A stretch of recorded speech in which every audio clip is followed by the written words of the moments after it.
Asy-Syarah atau surat Al-Insyirah atau surat Alam Nashrah. Jadi namanya ada beberapa ya. Ada yang menyebutnya Asy-Syarah, ada yang menyebutnya Al-Insyirah, ada yang menyebutnya Alam Nashrah. Kalau Alam Nashrah diambil dari kata pertama dari awal surat ini, Alam Nashrah laka sadrak. Baik Asy-Syarah maupun Al-Insyirah itu artinya melapangkan atau kelapangan, ya. Diambil dari ayat pertama Alam Nashrah laka sadrak. Surat ini merupakan surat Makkiyah dan masih ada kaitannya dengan surat sebelumnya yang belum kita bahas ya, yaitu surat Ad-Duha. Surat sebelumnya, di mana pada surat sebelumnya Allah menjelaskan tentang beberapa nikmat yang Allah berikan kepada Nabi Muhammad SAW. Di antaranya alam yajidka yatiman fa'awa wa wajadaka dhalan fahada wa wajadaka a'ilan fa'aghna. Ditambahkan lagi dalam surat Asy-Syarah ini Allah mengingatkan Nabi Muhammad tentang 3 nikmat yang utama yang Allah berikan. Ada di ayat pertama, ayat kedua, dan juga sampai ayat keempat. Apa nikmat yang Allah berikan kepada Nabi Muhammad dalam surat ini? Yang pertama, alam nashrah laka sadrak. Bukankah, kalau bahasa kita ya, bukankah kami telah nashrah, melapangkan laka sadrak, bagimu dadamu. Maksudnya apa? Allah Subhanahu wa taala telah menjadikan bagi Nabi sallallahu alaihi wasallam itu dada yang lapang. Telah menjadikan bagi Nabi sallallahu alaihi wasallam itu perasaan yang tenang. Kenapa demikian? Dalam surat Al-An'am ayat kalau nggak salah 125. Dalam surat Al-An'am kalau nggak salah 125 ya, nanti dicek. Allah Subhanahu wa taala berfirman, "Wa man yuridillahu ayyahdiyahu yashrah sadrahu lil Islam." Barang siapa yang Allah ingin berikan hidayah kepadanya, petunjuk kepadanya, maka akan yashrah sadrahu lil Islam, dilapangkan dadanya untuk menerima keislaman.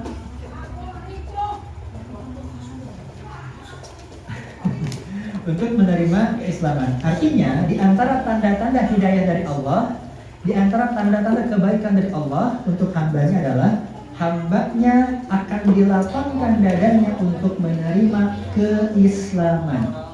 Bagi yang belum berislam, maka dadanya akan dilapangkan untuk menerima Islam sebagai agamanya. Bagi yang sudah beragama Islam, maka dadanya akan dilapangkan untuk menerima Islam sebagai jalan hidupnya. Alam nashrah laka sadrak, Allah telah melapangkan dada Nabi sallallahu alaihi wasallam. Nabi sallallahu alaihi wasallam kita kenal sebagai orang yang begitu berlapang dada, begitu sabar, begitu tenang, begitu banyak sekali kebaikan. Dan itu merupakan bagian dari rahmat Allah Subhanahu wa taala. Dalam tafsirnya, dalam tafsir Ibnu Katsir disebutkan sebagaimana Allah telah melapangkan syariatnya, memudahkan syariatnya untuk umat Nabi Muhammad sallallahu alaihi wasallam. Jadi boleh dibilang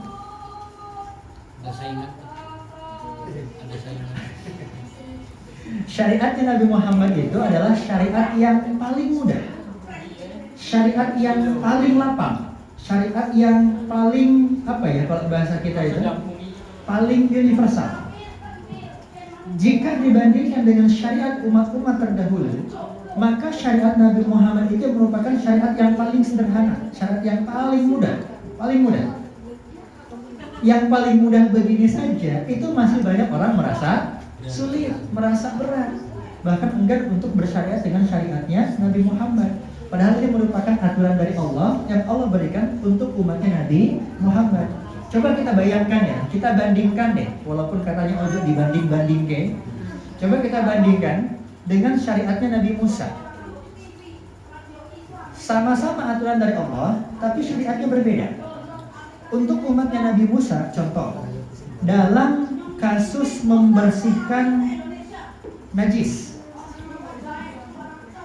membersihkan kotoran. Di zaman Nabi Muhammad, ketika badan atau pakaian kita terkena najis atau kotoran, itu diperintahkan untuk dicuci. Dihilangkan najisnya, selesai. Dihilangkan bentuknya, dihilangkan baunya, atau dihilangkan bendanya, selesai. Tapi di zaman Nabi Musa, nggak semudah itu Ferguson.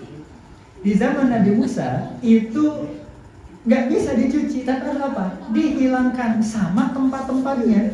Jadi kalau terkena baju, maka baju ini harus digunting, disobek. Ini kalau terkena najis, dan itu tentu sulit dibandingkan syariatnya Nabi Muhammad, sulit sekali. Allahumma shalli ala Muhammad. Dan kalau misalkan syariat taubat nih, contoh ya syariat taubat. Masih ingat kisahnya Samiri? Syariatnya Samiri kan.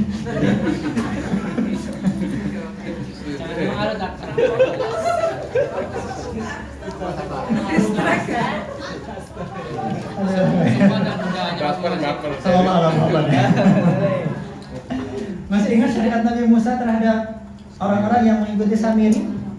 Ketika mereka membuat Tuhan mereka digawangi oleh Samiri, ketika mereka ingin bertobat, nggak cukup dengan fastaghfirullahaladzim, nggak cukup.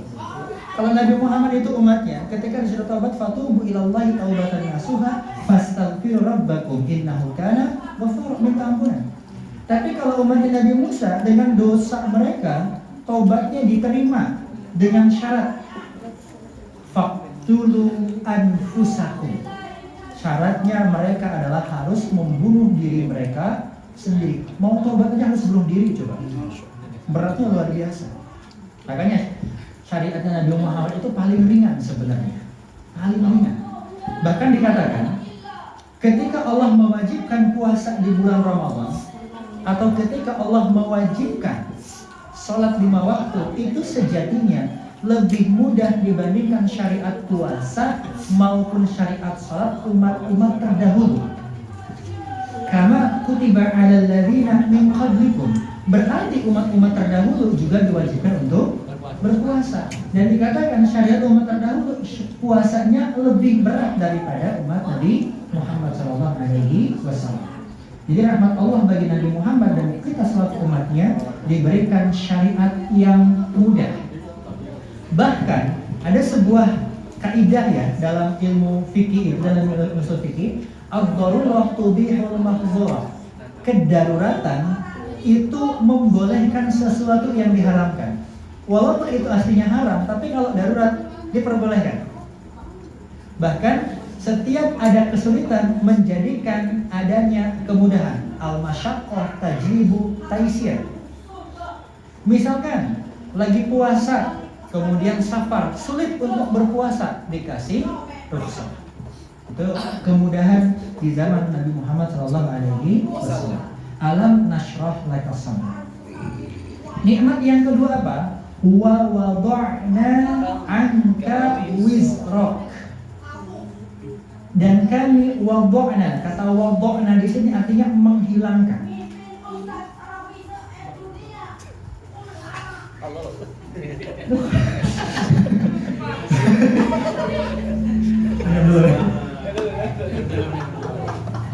Jadi pengen dengerin ceramah Pak Ades. Gitu ceramah, pengen dengerin ceramah. Wa wada'na anka wizrak, dan kami hilangkan darimu wizroka. Wizrok di sini dari kata wizrun. Wizrun itu artinya dosa. Dulu kakak kelas kami itu punya nama yang mungkin mohon maaf ya dikasih nama sama ibu bapaknya, mungkin ibu bapaknya belum ngerti, pengen nama bahasa Arab, maka dikasih nama Wildani Mil'ul Wizri. Oh indah banget bahasa Arab ya. Tahu nggak artinya? Wildani kelahiranku, Mil'u penuh dengan Wizri dosa. Mungkin ibu bapaknya belum tahu artinya. Maka ketika di pondok sama ustadz kami diganti namanya Wildani Mil'ul Ajri, kelahiranku penuh dengan kebaikan pahala.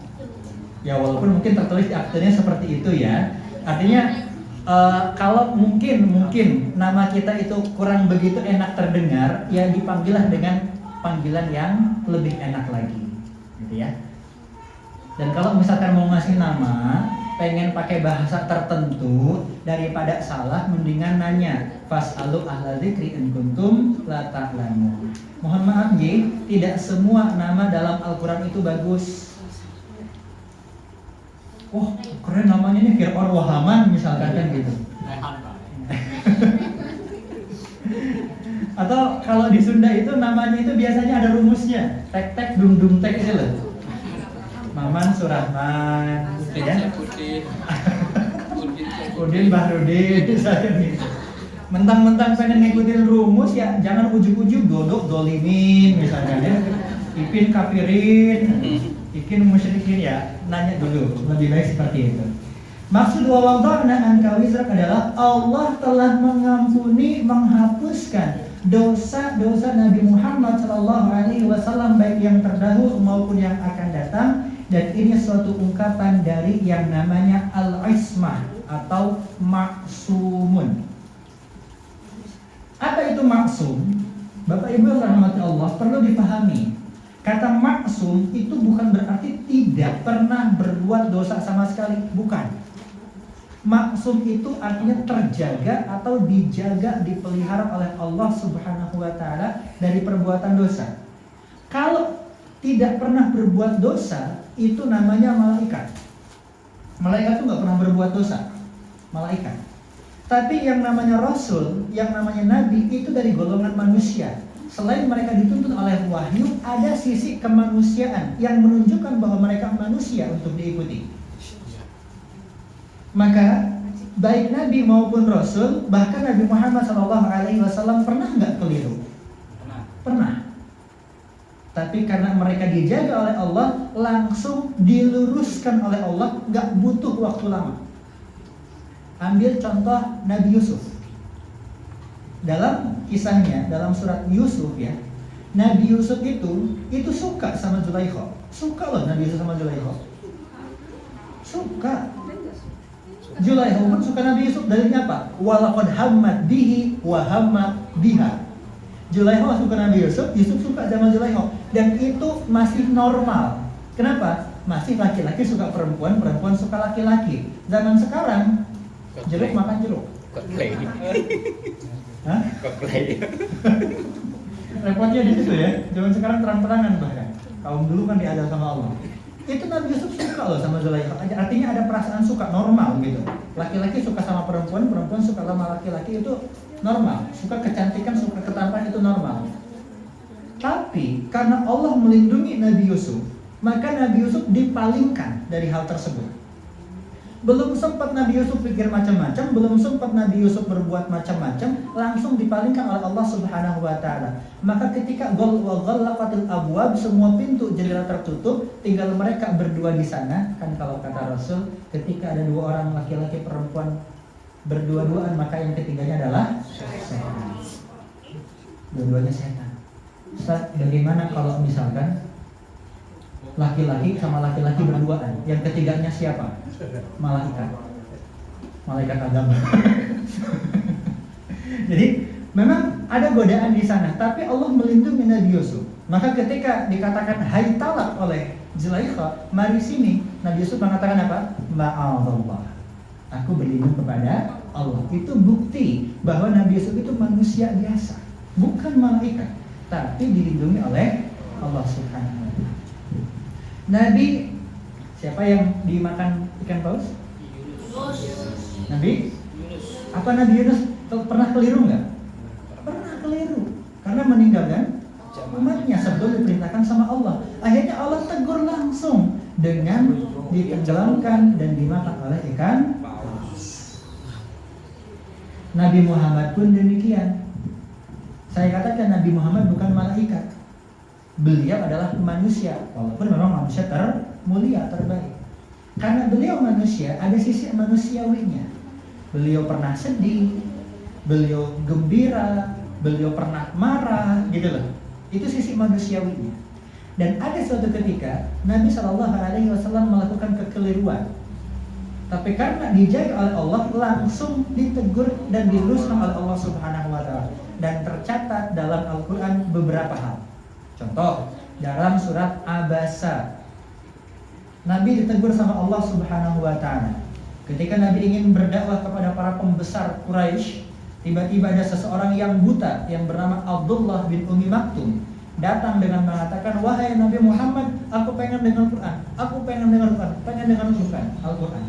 Karena Nabi Muhammad merasa risih mau mendakwahi pembesar Quraisy, akhirnya Nabi Muhammad cemberut dan memalingkan wajahnya. Ditegur sama Allah, abasa wa tawalla an ja'ahul a'ma, dan seterusnya. Contohnya dalam surat At-Tahrim, ketika Nabi Muhammad SAW kan mengharamkan madu, karena sebagian istrinya cemburu dengan mengatakan, demi Allah aku mengharamkan madu untuk diriku. Ditegur sama Allah, ya ayuhan nabiyyu lima tuharrimu ma halallahu laka tabtaghi mardhata azwaji. Ngapain mengharamkan yang dihalalkan oleh Allah demi mengharapkan keridhaan dari istri-istrimu? Ditegur sama Allah, langsung diluruskan. Nah, ini maksud dari ismah, maksud dari kemaksuman para nabi dan rasul. Artinya mereka tidak punya dosa sama sekali karena Allah telah mengampuni dosa-dosa mereka baik yang terdahulu maupun akan datang. Kalaupun terdahulu misalkan ada kesalahan, Allah ampuni. Kalaupun yang akan datang ada kesalahan, Allah bimbing langsung.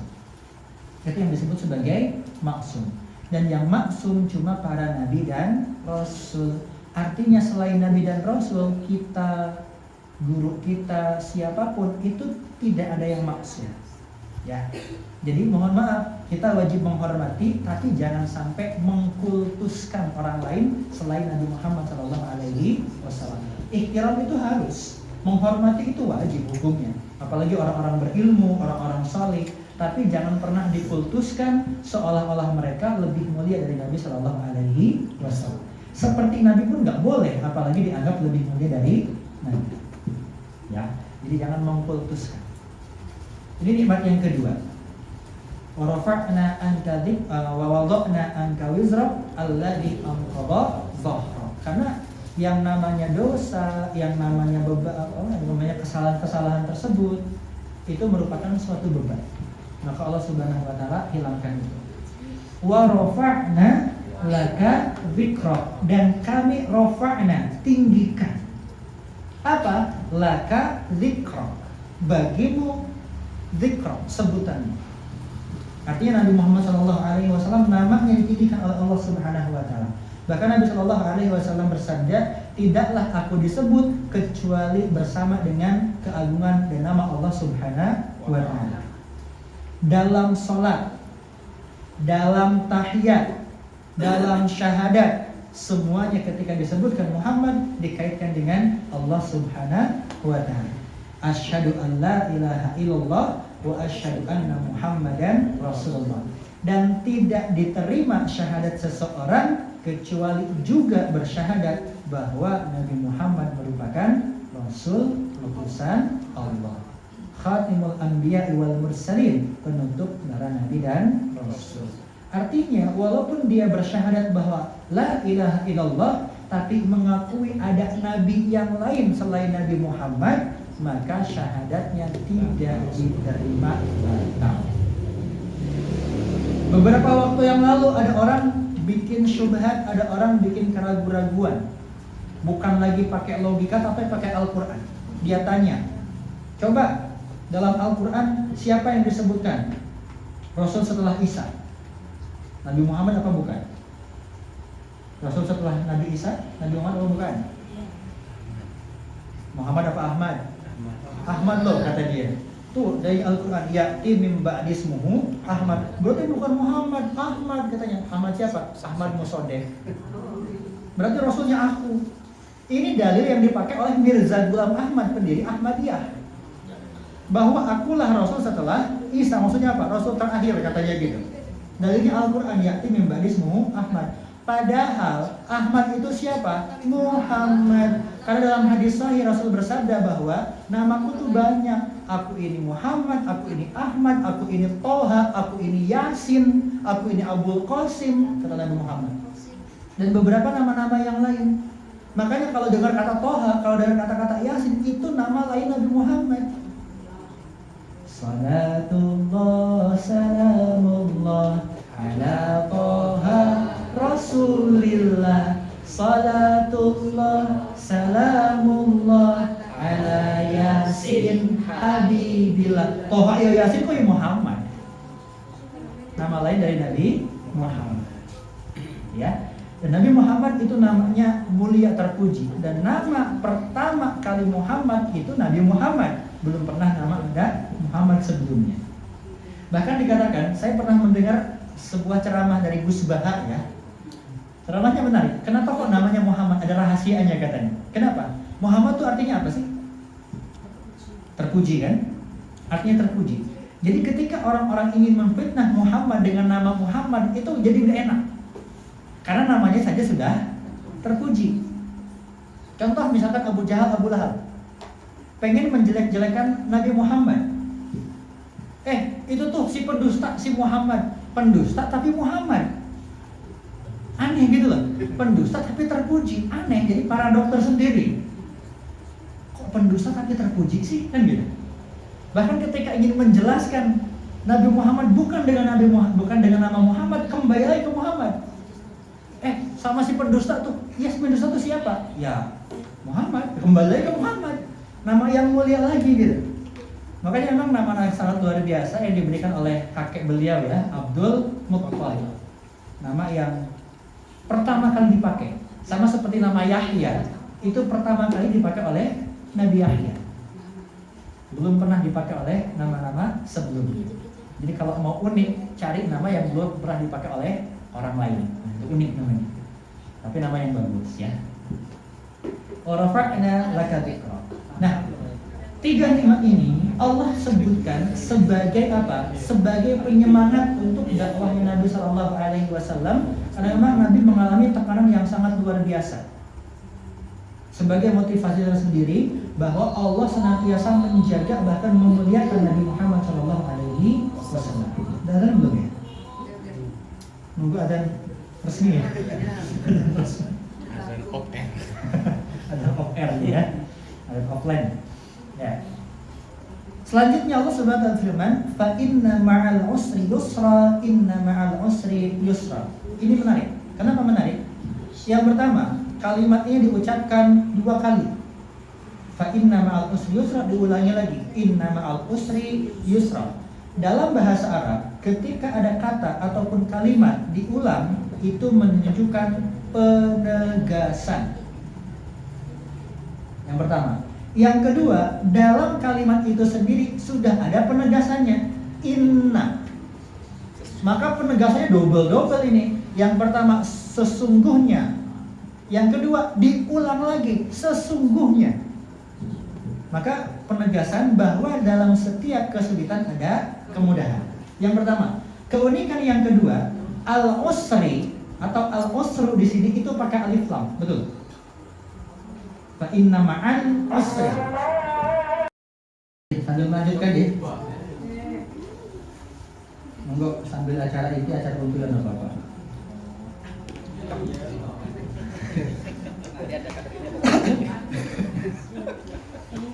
Fa inna ma'al usri yusra. Kata al-usri itu pakai alif lam, betul? Kata yusra ada alif lamnya enggak? Enggak ada. Pakainya tanwin. Dalam bahasa Arab itu ada yang namanya ma'rifah dan nakirah. Ma'rifah itu apa? Nama yang tertentu. Definite kalau bahasa Inggrisnya itu. Tandanya pakai alif lam. Dan itu biasanya dihitungnya tunggal. Jadi misalkan ar-rasulu, seorang rasul, satu rasulnya.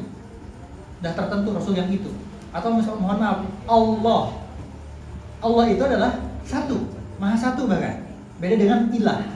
Kalau ilah itu adalah sesembahan secara umumnya. Maka ketika dikatakan al-usri itu kesulitannya cuma satu. Dan sesungguhnya bersama kesulitan yang satu itu ada yusron. Yusron itu nakirah, dan nakirah itu sifatnya umum, banyak, tidak tertentu. Maksudnya apa? Banyak kemudahan. Di setiap ada kesulitan ada banyak kemudahan. Maksudnya apa? Di setiap permasalahan itu banyak solusinya. Di setiap kesedihan itu banyak kebahagiaannya, banyak obatnya. Tentu gini, yang namanya masalah itu musibah, betul. Yang namanya sakit itu juga musibah. Kalau pengen terhindar dari masalah, kalau pengen terlepas dari masalah, maka ada solusi. Kalau pengen lepas dari penyakit, maka ada namanya obat atau kesembuhan. Obat, kesembuhan, solusi itu rezeki bukan? Rezeki dari Allah. Lagi-lagi rezeki itu bukan cuma uang.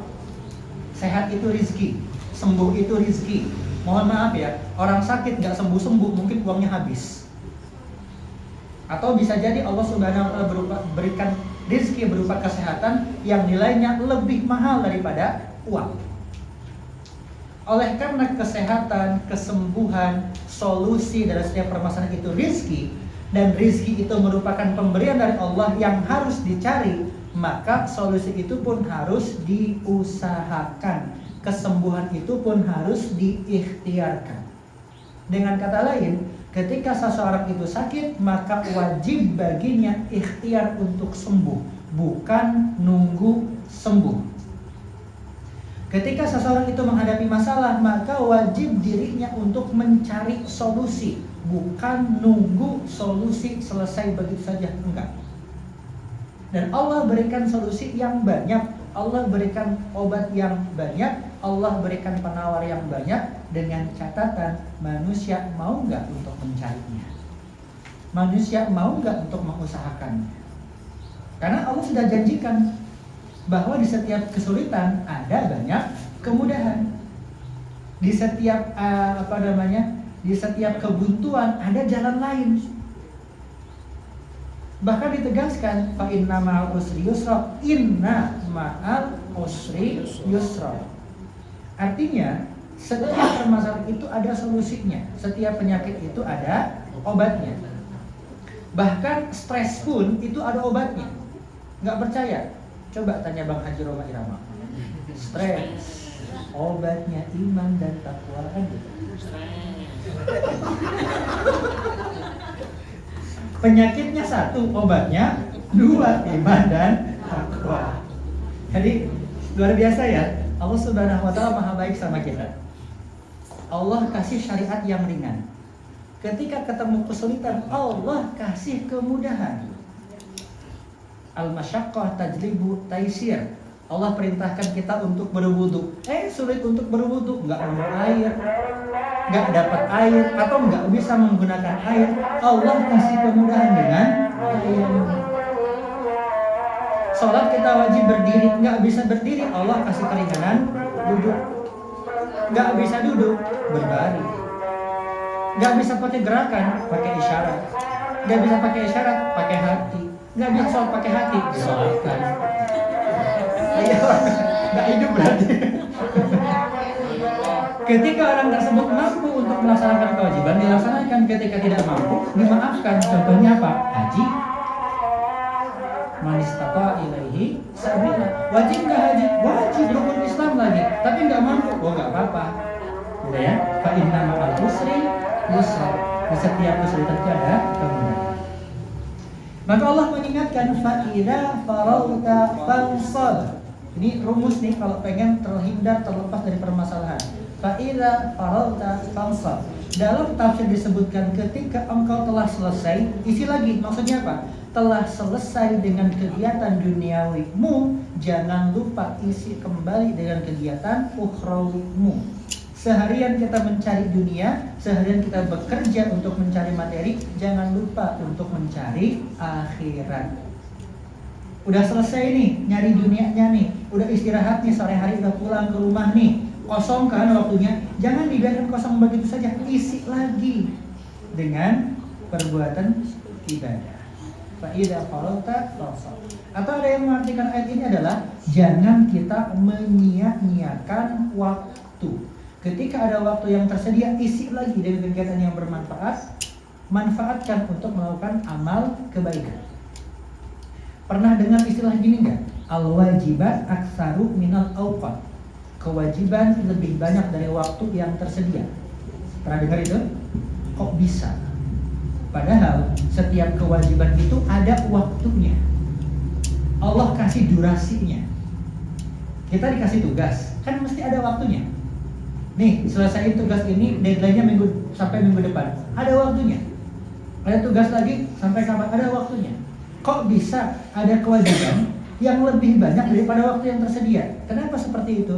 Karena terkadang hobi kita, kebiasaan kita menunda-nunda. Ini tugas sampai minggu depan ya. Oh iya, udah nanti aja lah, besok-besok aja. Kalau enggak sehari sebelumnya. Ternyata besoknya ada tugas lain. Deadline-nya minggu depan lagi. Besoknya lagi ada tugas lain. Deadline-nya sama. Akhirnya apa? Tugasnya numpuk tapi waktunya semakin sedikit. Disebutlah kewajiban yang lebih banyak daripada waktu yang tersedia. Makanya ada sebuah istilah dalam bahasa Inggris, don't put until tomorrow what you can do today. Jangan tunda sampai besok yang bisa dilaksanakan hari ini, walaupun mungkin waktunya sampai besok. Yang bisa laksanakan sekarang. Kenapa? Karena besok bisa jadi sudah ada waktu kegiatan yang lain. Rumus yang kedua, wa ila rabbika farghab. Dan hanya kepada Rabbmu lah, Tuhanmu lah farghab, engkau berharap. Jadi ketika kita sudah berusaha, ketika kita sudah berikhtiar, jangan lupa serahkan semuanya kepada Allah Subhanahu wa Ta'ala. Ini yang disebut sebagai tawakal. Fa idza azamta fatawakkal 'ala Allah, innallaha yuhibbul mutawakkilin. Dan tawakal itu rumusnya, yang pertama niat yang ikhlas, yang kedua laksanakan dengan sebaik-baiknya, yang ketiga berharap dengan penuh keyakinan, yang keempat bersabar atau bersyukur dalam menerima hasil yang diberikan, husnudzon billah. Itu tawakal. Ada seseorang datang ke masjid Nabi dengan tunggangannya, kemudian tunggangannya nggak diikat. Datang bawa kuda, datang bawa onta, itu onta nggak diikat, nggak ditambahin. Kalau bahasa kita datang bawa motor, bawa mobil, kuncinya nggak dicopot, mesinnya nggak dimatiin. Ditanya sama Nabi, kenapa untamu tidak diikat? Kata dia apa? Tawakkaltu 'ala Allah. Aku tawakal sama Allah, katanya gitu. Apa kata Nabi? I'tilha wa tawakkal. Ikat dulu baru tawakal. Jangan langsung tawakal tanpa adanya usaha. Jadi jangan langsung wa ila rabbika farghab, tapi apa? Fa idza faragta fansab, terlebih dahulu wa ila rabbika farghab. Itu kunci, cabut dulu mesinnya, matiin dulu. Mobilnya dikunci dulu. Baru kemudian tawakal tu 'ala Allah. Mohon maaf ya, naudzubillah, urusan setelah itu ada yang nyuri, itu urusan nanti. Yang penting kita berusaha terlebih dahulu. Usaha kita itu yang dihitung sama Allah Subhanahu wa Ta'ala. Nah, ini kandungan makna dari surat Asy-Syarah atau Al-Insyirah, surat ke-94 ya, dalam urut-urutan surat dalam Al-Quran. Insya Allah pertemuan selanjutnya kita bahas surat favorit, surat Ad-Duha. Sebelum kita akhiri, ada yang mau ditanyakan atau mau disampaikan? Silakan kalau ada. Cukup? Cukup deh. Oke, kalau cukup kita akhiri dengan baca hamdalah dan doa kafaratul majlis.